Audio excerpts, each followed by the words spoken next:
ಬಿಜೆಪಿಯಲ್ಲಿ ಭಾರಿ ತಲ್ಲಣ. ಅತೃಪ್ತರಿಗೆ ಮಣೆ ಹಾಕ್ತಿದ್ದಾರಾ ಎಚ್ಡಿಕೆ? ಬಿಜೆಪಿಗೆ ಗುಡ್ ಬೈ, ಜೆಡಿಎಸ್ಗೆ ಹಾಯ್ ಹಾಯ್. ಹುಬ್ಬಳ್ಳಿ ಕಮಲ ವೆಲ ವೆಲ.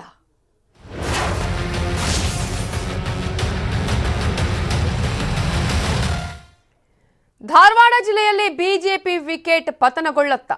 ಎಲೆಕ್ಷನ್ ಟೈಮ್ನಲ್ಲಿ ಬಿಜೆಪಿಗೆ ಪಕ್ಷಾಂತರ ಪರ್ವದ ಟೆನ್ಷನ್. ಈಗ ಬಿಜೆಪಿಗೆ ವೀರಭದ್ರಪ್ಪ ಹಾಲಹರವಿ ಗುಡ್ ಬೈ ಹೇಳುವ ಎಲ್ಲ ಸಾಧ್ಯತೆ ಇದೆ. ಎಲೆಕ್ಷನ್ ಟೈಮಲ್ಲಿ ಬಿಜೆಪಿಗೆ ಟೆನ್ಷನ್ ಮೇಲೆ ಟೆನ್ಷನ್, ಯಾಕಂದ್ರೆ ಪಕ್ಷಾಂತರ ಆಗ್ತಾ ಇದ್ದಾರೆ. ಮಾಜಿ ಶಾಸಕ ವೀರಭದ್ರಪ್ಪ ಹಾಲಹರವಿ ಈಗ ಬಿಜೆಪಿಗೆ ಗುಡ್ ಬೈ ಹೇಳುವ ಎಲ್ಲ ಸಾಧ್ಯತೆಗಳಿದೆ. ಸಂಸದ ರಮೇಶ್ ಜಿಗಜಿಣಗಿ ಅಳಿಯ ವೀರಭದ್ರಪ್ಪ ಅವರು ಜೆಡಿಎಸ್ ಸೇರೋದಕ್ಕೆ ಮುಂದಾಗಿದ್ದಾರೆ. ವೀರಭದ್ರಪ್ಪ ಈ ಹಿನ್ನೆಲೆಯಲ್ಲಿ 2 ಬಾರಿ ಕುಮಾರಸ್ವಾಮಿ ಅವರ ಜೊತೆಗೆ ಮಾತುಕತೆಯೂ ನಡೆದಿದೆ. ಅಲ್ಲದೆ ನಿನ್ನೆ ಎಚ್.ಡಿ. ಕುಮಾರಸ್ವಾಮಿ ಅವರ ಜೊತೆ ಉಪಹಾರ ಮಾಡಿ ಸಮಾಲೋಚನೆಯನ್ನು ನಡೆಸಿದ್ದಾರೆ ವೀರಭದ್ರಪ್ಪ ಹಾಲಹರವಿ.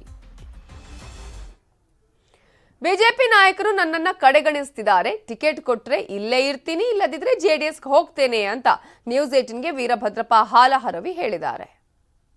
ಸಹಜವಾಗಿ ಅವರು ಹುಬ್ಬಳ್ಳಿಗೆ ಬಂದು ಅವರ ಒಬ್ಬ ಕಾರ್ಯಕರ್ತರ ಮೂಲಕ ಒಂದು ಸ್ವಲ್ಪ ಹಾಲರಿಯವರಿಗೆ ಭೇಟಿಯಾಗ್ರಿ ಅಂತ ಒಂದು ಕರೆ ಇತ್ತು. ದೊಡ್ಡವರು ಕರೆದಾರ ಅಂಥೇಳಿ ನನ್ನ ಅದೊಂದು ಸಹಜ ಭೇಟಿಯಾಗಿತ್ತು. ಸಕ್ರಿಯವಾಗಿ ಭಾರತೀಯ ಜನತಾ ಪಾರ್ಟಿಯಲ್ಲಿ ಕಳೆದ 30 ವರ್ಷದಿಂದ ಇದ್ದೀನಿ. ಇಷ್ಟೊತ್ತಿಗೆ ಘೋಷಣೆ ಮಾಡಬೇಕಾಗಿತ್ತು, ಯಾಕೆ ವಿಳಂಬ ಆಗ್ತಾ ಇದೆ? ನಾವೆಲ್ಲ ಕಾಯ್ದು ಕೂತಿದ್ದೀವಿ ಮತದಾನ ಮಾಡಲಿಕ್ಕೆ.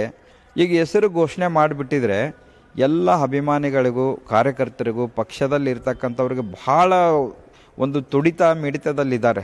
ನಾನು ಇವತ್ತಿಗೂ ಪಕ್ಷದಲ್ಲೇ ಇದ್ದೀನಿ, ನನಗೆ ಸಿಗ್ಬೋದಂತ ನಿರೀಕ್ಷೆ ಇದೆ. ಅದು ಹುಸಿ ಆಯ್ತಂದರೆ ನಾನು ಯಾರು ಎತ್ಕೊತಾರೋ ಅವ್ರು ಕೂಸಾಗ್ತೀನಿ. ನನ್ನ ಎತ್ಕೊಂಡವ್ರು